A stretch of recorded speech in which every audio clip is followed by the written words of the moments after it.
Bueno, vamos a hacer un paréntesis respecto de las formalizaciones ahí en el Centro de Justicia para conversar de lo que ha ocurrido este fin de semana, recambio político en Europa. Estamos junto a Stephanie Alenda, directora de la Escuela de Sociología de la Universidad Andrés Bello. Stephanie, muchísimas gracias por estar junto a nosotros esta mañana. Muy buenos días.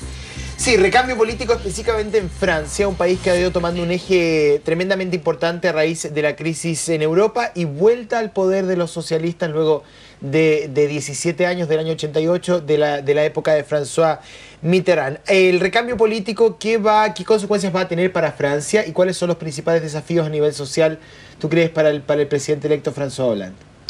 Bueno, primero que nada, efectivamente es la vuelta de los socialistas al poder, ahora en un contexto un poco distinto, que es un contexto de crisis, que no era el mismo durante obviamente los 12 mandatos de François Mitterrand.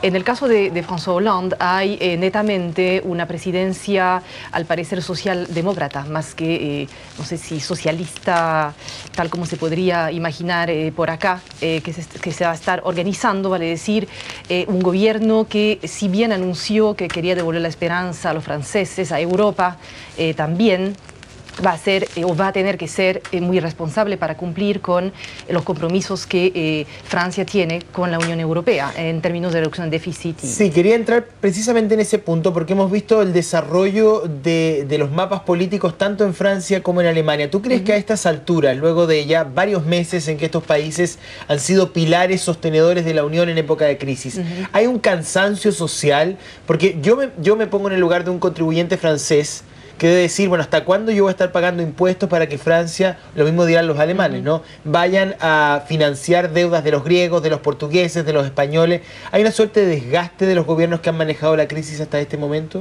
Bueno, primero que nada, los franceses no solamente o no tienen que pagar impuestos para financiar la deuda de Europa, sino que primero para financiar la propia deuda de Francia. Es decir, que esta deuda en parte va a tener que financiarse por un aumento de los impuestos. Y eso es un dato duro que de todas formas cualquier gobernante que hubiera sido electo, Sarkozy o Hollande, hubiera tenido que aumentar y va a producirse un aumento de los impuestos. Ahora lo que propone Hollande es una imposición del 75% para los ingresos de más de 1 millón de euros anuales. Eso es una de las medidas que él propuso, pero también aumentar los impuestos a las clases medias. Eso es una parte del programa que se va a implementar con la llegada de Hollande al poder para justamente poder contribuir a financiar la deuda. No es lo único que se tenga que hacer, que Hollande enfatizó mucho la necesidad también de volver al crecimiento, es decir, que Europa está creciendo bastante poco, Francia no está creciendo, por lo tanto no solamente hay que aplicar medidas de austeridad, lo típico justamente de aumentar los impuestos, sino también generar una dinámica de crecimiento que se perdió en Europa desde ya hace varios años. El presidente Sarkozy tuvo que luchar en contra del estado de bienestar, que bueno, aumentó la edad de jubilación, una serie de medidas que tendían a desmantelar los beneficios post Segunda Guerra Mundial que se fueron estructurando en estos estados de bienestar. ¿Tú crees que Hollande va a tener que seguir en esa misma línea o los franceses van a poder volver a vivir los beneficios estatales de los cuales se beneficiaron durante muchísimos años? Bueno, el gran problema que se está planteando a Francia en este momento, dada la magnitud de su déficit público, de la deuda, es justamente cómo mantener este estado de bienestar. El discurso de Hollande y el compromiso de Hollande es mantenerlo. Sarkozy, hasta cierto punto, no lo desmanteló. Es decir, que empezó con reformas efectivamente claves, pero finalmente la principal fue la reforma de las pensiones y mucho más allá no fue. En el caso de Hollande, él se comprometió con mantenerlo justamente, pero la gran pregunta que preocupa mucho a los economistas es cómo hacerlo. Y desde ese punto de vista, ¿tú crees que los franceses esperan aquello?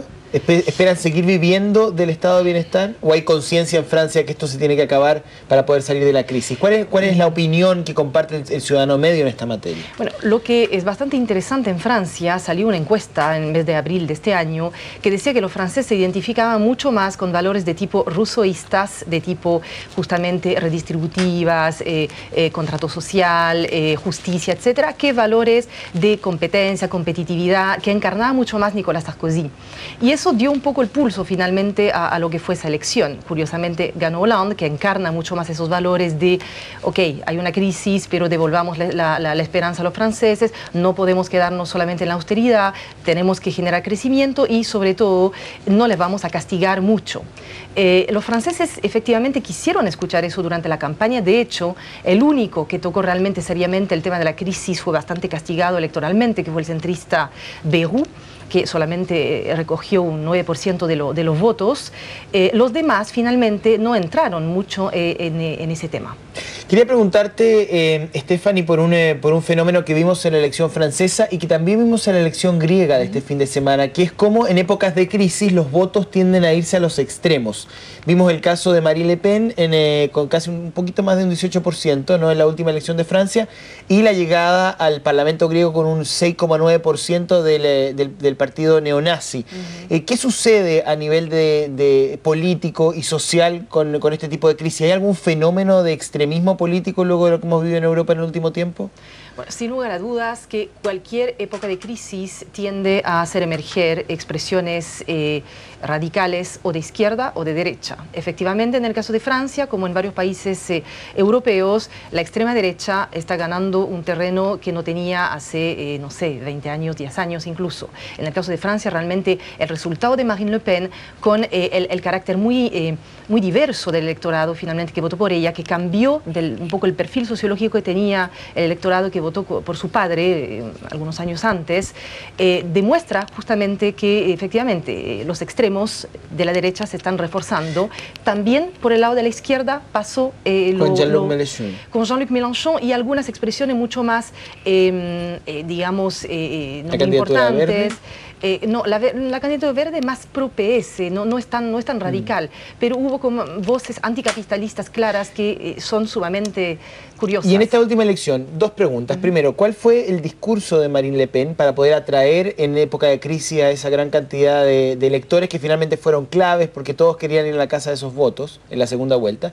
Y en segundo, ¿quiénes votaron por Marine Le Pen? Porque al parecer no fueron solamente el tradicional voto duro de extrema derecha, sino que se suman nuevos seguidores para ese sector político.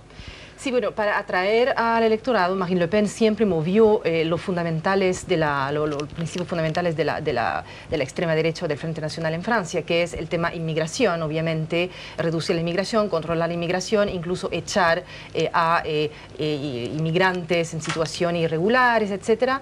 Y también el tema de la seguridad, del discurso anti-europeo. Hubo un discurso realmente muy fuerte, crítico hacia la Unión Europea, y eso, un discurso, digamos, proteccionista que de hecho fue recuperado por muchos de los candidatos a esta elección, y en términos de su electorado, un electorado mucho más diverso, un electorado obrero, artesano, pero también empleado, bien transversal, también de las zonas rurales o periurbanas también votaron bastante por ella, así que logró como ampliar el abanico de electorado típico del Frente Nacional, lo que no había logrado hacer su padre. Y en función de las políticas de François Hollande, va a ser importante ver qué pasa con el Frente Nacional, porque con la derrota de Sarkozy, la UMP está entrando en una suerte de crisis interna que obviamente debe alegrar mucho a Marine Le Pen, porque ella se quiere constituir como el referente por el lado de la derecha, lo que se verá durante las legislativas. Sí, Stephanie, tenemos que ir cerrando la entrevista, pero no te puedo dejar de preguntar, por favor, pero muy cortito. Si uno sumara los votos de la primera vuelta, había más votos de derecha, más votos conservadores, si uno los sumaba en total. Pero finalmente el presidente Sarkozy no fue capaz de beneficiarse de ese capital político, porque uno hubiese pensado que los que votaron por Le Pen iban a votar automáticamente por Sarkozy, buscando lo menos malo dentro de lo que había en el balotaje desde su punto de vista. ¿Por qué no fue así? ¿Por qué el presidente Sarkozy pierde una elección? El primer presidente de Francia que pierde una reelección desde el año 81. Claro. Bueno, porque hubo mucho menos unión por el lado de la derecha que por el lado de la izquierda, que se alineó toda detrás de François Hollande. En el caso de derecha, efectivamente, Marine Le Pen llamó a votar, ella dijo que iba a votar en blanco, y no hubo ningún candidato que llamó a votar por Nicolas Sarkozy, así de simple, mientras que por el lado de François Hollande, 6 candidatos expresaron un voto a favor de él o llamaron a votar por él. eso fue toda la diferencia. El antisarkozismo ahí jugó un papel bastante importante. Ya pues, Stephanie Alenda, directora de la Escuela de Sociología de la Universidad Andrés Bello, muchísimas gracias por estar esta mañana junto a nosotros hablando de un cambio en Francia que puede ser trascendental para el manejo incluso de la crisis que se tomen en el viejo continente dentro de los próximos meses. Muchísimas gracias, que tengas buenos días. Gracias.